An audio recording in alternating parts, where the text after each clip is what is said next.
Luis, presentas ahora Estela Cadente. Este proyecto, esta película que has dirigido tú, ¿desde cuándo tienes ese proyecto? Pues ahora unos 7 o 8 años, cuando de repente la moneda que me había regalado mi abuela, que era una moneda de duro, de plata, de 5 pesetas de Amadeo de Saboya, me dio señales para averiguar un poco qué había detrás de este personaje tan desconocido, porque realmente es como alguien que había pasado por la historia de España de forma prácticamente de puntillas, ¿no? Que no había dejado ninguna señal, e incluso me costó mucho encontrar también información en Italia. Tuve que recurrir al final en Turín a la Casa de Saboya para poder obtener algún tipo de información, porque era también muy desconocido, aunque en el propio Turín tengo una calle dedicada a Amadeo de Saboya. Curioso. ¿Sigues teniendo la moneda? ¿Cómo? La moneda, sí, la moneda esa que aparece al inicio de la película, sí, rodando, esa moneda está actualmente en mi oficina y es un ícono, digamos, para mantener siempre que pueda, claro. Es el origen de todo. Oye, en el cartel, en el póster, digamos, de la propia película, aparece esta frase: cuando Amadeo de Saboya quiso modernizar España. Realmente en la película parece un poco perdido él, ¿no? Él quería realmente, ¿cómo quería modernizar España? Sí. Mira, todo lo que aparece en la película, por muy frívolo que algunas veces pueda ser o pueda dar la impresión, está todo basado en hechos reales, ¿no? Incluso su ideario, de lo que él quería implantar aquí, porque piensa que él venía de la Casa de Saboya, en aquellos momentos era la reunificación de Italia, bueno, no reunificación de Italia, y de alguna forma había una corriente en Europa que era propensa a todo este tipo de ideas novedosas, como era separar el poder de la Iglesia del poder estatal, como dar cabida a otro tipo de propuestas, etcétera, ¿no? Entonces él vino con esas ideas que había aprendido en Europa, por decirlo así, porque él era próximo a Garibaldi, a las nuevas corrientes de modernidad que se estaban organizando, y las quiso traer aquí. Lo que pasa es que aquí se encontró con que su principal valedor, que era el general Prim, fue asesinado el mismo día que llegó a España, con lo cual todo aquello que quería poner en práctica no tenía nadie a quien transmitírselo. Y, por decirlo de otra manera, se encontró con dos personajes muy curiosos, que son Serrano y Zorrilla, que de alguna forma eran los que tenían que poner en práctica ese ideario y que no se lo dejaron hacer, ¿no? Entonces, por eso es la frase, como tú bien dices, de cuando Amadeo de Saboya quiso modernizar España, y podría continuar la frase, y cuando no lo consiguió. Y no pudo, claro. Evidentemente. ¿Cómo fue la selección de todos los actores? Porque yo soy devoto de Brendemühl y creo que queda clavado, ¿no? Pero ¿cómo fue la selección? Mira, en el principio no había otro actor en España que pudiera hacer este personaje más que Alex Brendemühl. Entre otras razones por sus características físicas, digamos, por su fisionomía obedece más a un personaje centroeuropeo o norte italiano, como en este caso, que no a un personaje latino. O sea, este era el primer punto de referencia. El segundo punto de referencia era que siempre he querido que esta película se basara en la gestualidad, en la fisionomía y en las características del individuo, casi orgánicas, ¿no? Más que no en la dicción o en cosas de este tipo, porque nunca he querido hacer una película, digamos, histórica al uso, sino al contrario, una película histórica con una vertiente absolutamente creativa, ¿no? Alex entendió el proyecto al principio. Alex he trabajado en interioridad con él en otras películas que he producido, quiero decir que de alguna manera ya era próximo, y entendió perfectamente que más que recitar, aquí lo que se trataba era de interpretar desde el gesto. Entonces, a partir de ahí la cosa fluyó estupendamente bien. O sea, pienso que no hay otro actor posible para esta película. Desde luego. Como dices, no es una película histórica al uso, para nada. ¿En qué parte estaba construido antes y en qué parte lo has realizado durante el montaje? Bueno, ha habido 3 procesos, ¿no? Uno, lógicamente, el de la escritura del guión, que lo hice. Los diálogos los acabé de elaborar con Sergi Belbel, el dramaturgo, que fue el que me encontró, por ejemplo, el discurso final en una hemeroteca, en que es el discurso que dejó escrito Amadeo de Saboya sobre los males de España. Ahí ya se ve exactamente su ideario, ¿no? En ese discurso que está como el retrato de Wellington de Goya, largando aquello que hubiera querido hacer y que dice que no ha podido hacer porque los males de esta nación somos nosotros mismos, ¿no? Bien, entonces él me ayudó a acabar de confeccionar ese guión, que luego sirvió como plataforma para hacer la película, pero todas las películas que he producido y por supuesto las que he realizado, las pocas que he realizado hasta ahora, las 3, parten de la idea de que en el proceso de elaboración de la película, cuando estás rodando, van interviniendo aspectos que la propia vida te presenta y que no contabas con ellos con anterioridad, y lo bueno es saber de alguna forma incorporarlos. Entonces fue en ese proceso creativo en el que realmente disfruté muchísimo y en el que surgen cantidad de cómo transmitir ciertas cosas al lenguaje, digamos, visual, como pueda ser la utilización de las flores como elemento representativo. Por ejemplo, el vestuario también tiene una gran importancia, los animales que aparecen en la película, hay cantidad de aspectos que narran por sí mismos, al margen te podría decir de la historia, pero que de alguna forma coadyuvan a que la historia tenga mayor peso, ¿no? Y que se entienda mejor. Y luego, desde luego, el montaje. En el montaje se acaba de construir la película, esto está clarísimo. El montaje siempre es doloroso porque has de sacrificar muchas cosas que estéticamente te interesan, pero sin embargo hay que darle una coherencia. Para darle esa coherencia, por ejemplo, todo el tema, digamos, que hay un poco erótico en la película, pues se tuvo que hilvanar de una forma muy precisa para que fuera pinceladas que se van dando a partir del inicio de la película y que van creando su propia tensión al margen de la historia que la película representa y explica.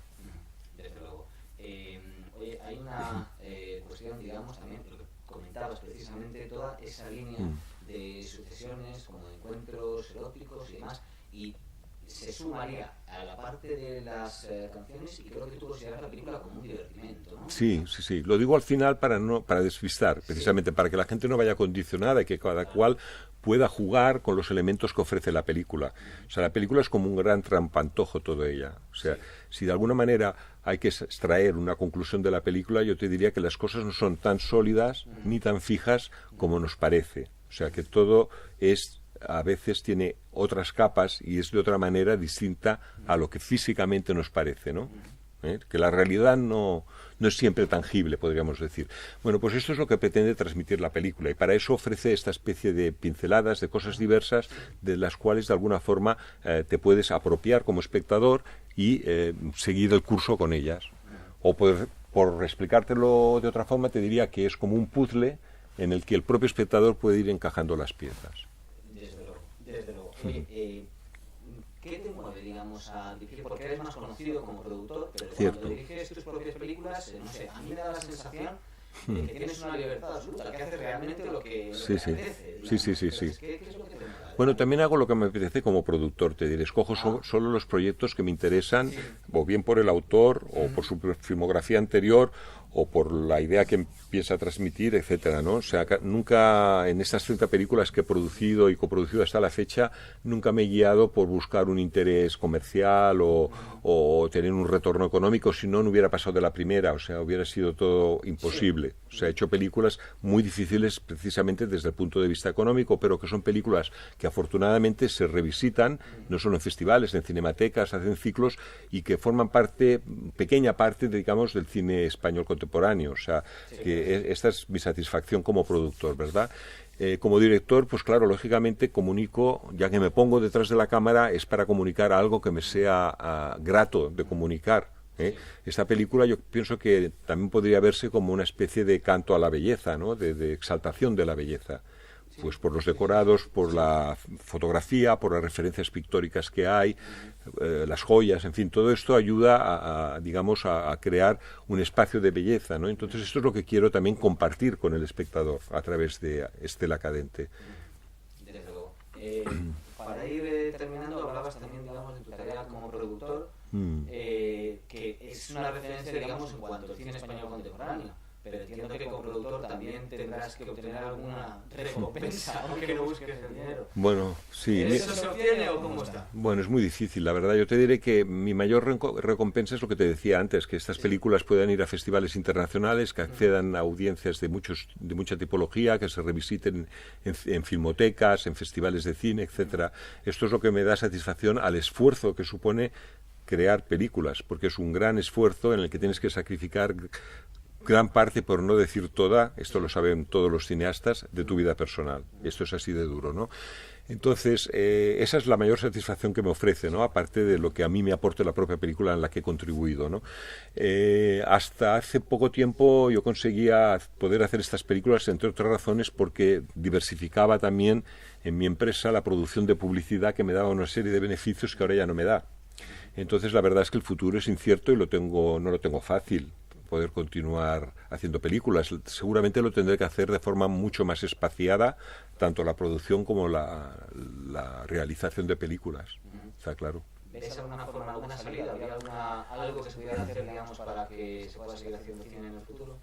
Bueno, yo pienso que hoy en día estamos en unas sociedades muy cambiantes, en que nada es previsible, todo evoluciona a gran rapidez, se están utilizando otros formatos, hay otra manera de hacer cine también ahora, que la están haciendo la gente más joven, que podrá verse en Internet, en un iPhone, ¿me entiendes? O sea, que siempre va a seguir existiendo la posibilidad de hacer películas desde otras perspectivas. Lo que pasa es que ahora un sistema que teníamos, que funcionaba hasta este momento, más o menos, se ha caído, ¿no? Entonces ese sistema ya no sirve más.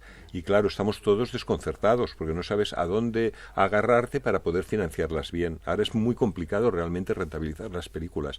Yo te diré, vamos, en 20 años, este es el momento en que más me está costando hacer cine. De hecho, he pasado de producir 4 películas al año, como puede ser 2009-2010, a hacer una al año, porque no me puedo permitir más, he tenido que reducir mi oficina, o sea que realmente la apuesta por la cultura ahora está un poco en entredicho, ¿no?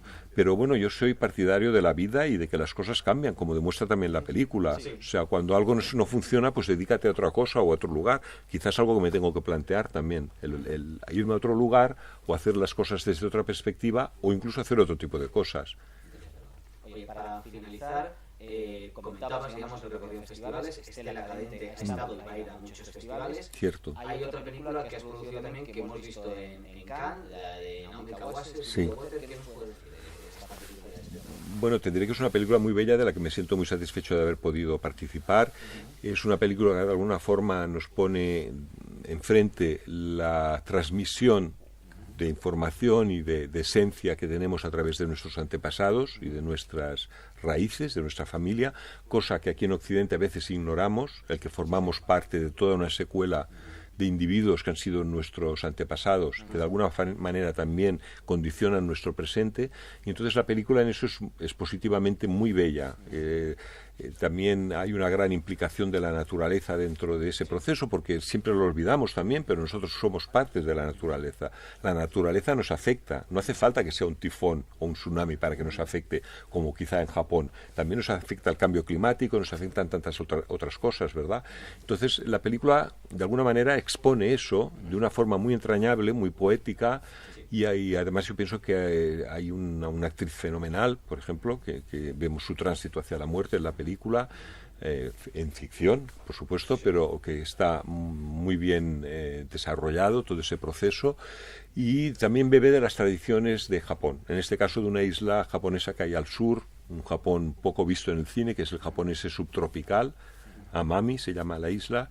Y bueno, ahora lógicamente la película va a empezar a circular por otros festivales, sé que también va a ir a festivales españoles este otoño, y después se estrenará a finales de año o a principios del año que viene, pero bueno, estoy muy satisfecho de haber podido colaborar. Sí, también en 2010 con Apichapong, ¿no? Con la película que ganó la Palma de Oro en Cannes, o sea que de alguna forma el cine asiático tiene algo que me es próximo también, que es esa exploración, por decirlo así, de otras capas que no forman parte de la realidad tangible, del día y ahora, sino que ofrecen otras dimensiones, ¿no? Entonces eso para mí es muy positivo y tiene una gran riqueza, y por eso en la medida en que pueda, pues si también colaboro con ese cine, también me siento muy feliz. Pues nada, solo que vaya a disfrutar de este canto de belleza. Gracias. Y que haya mucho éxito, se pueda ver por muchos. Bueno, esperemos que sí. Gracias.